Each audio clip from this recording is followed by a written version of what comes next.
I was just blow drying my hair and laughing to myself because I was just remembering the times where early on in my carnivore adventure, my friends would be like, "Hey, Jess, what are you doing Friday night? Are you sitting around and like snorting some ground beef?"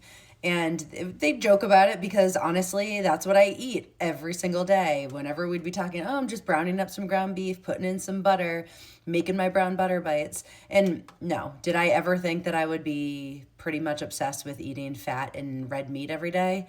Absolutely not.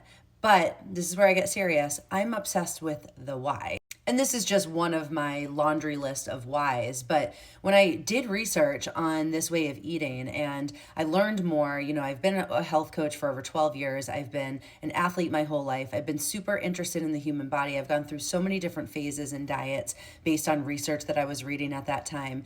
And one of the things that I really became obsessed with is how the body signals things like growth and repair and safety. And when I really started to do the research, I was like, how can I not? Once you know it, you can't unknow it. And two of the things that I think about are how the body signals insulin and leptin. So insulin tells cells when to store fuel and when to stop growing.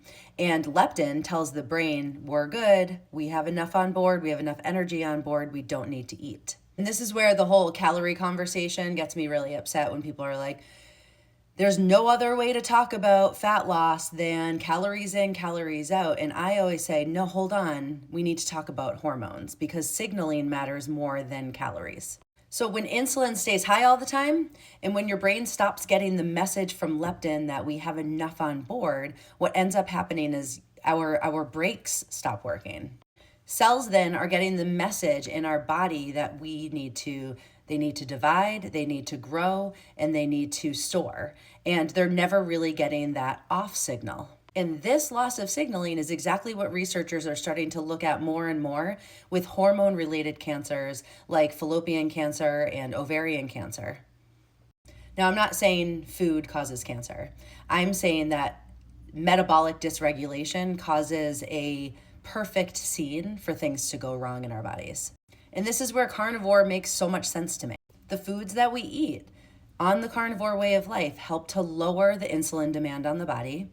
It helps to wake up and restore the leptin sensitivity so that we can finally start to listen to the leptin signals again. And it quiets the constant growth signals that the body was getting. The foods that we eat absolutely shape the terrain that our cells are living in. So yeah, I chomp on butter every day and I eat red meat most days of the week.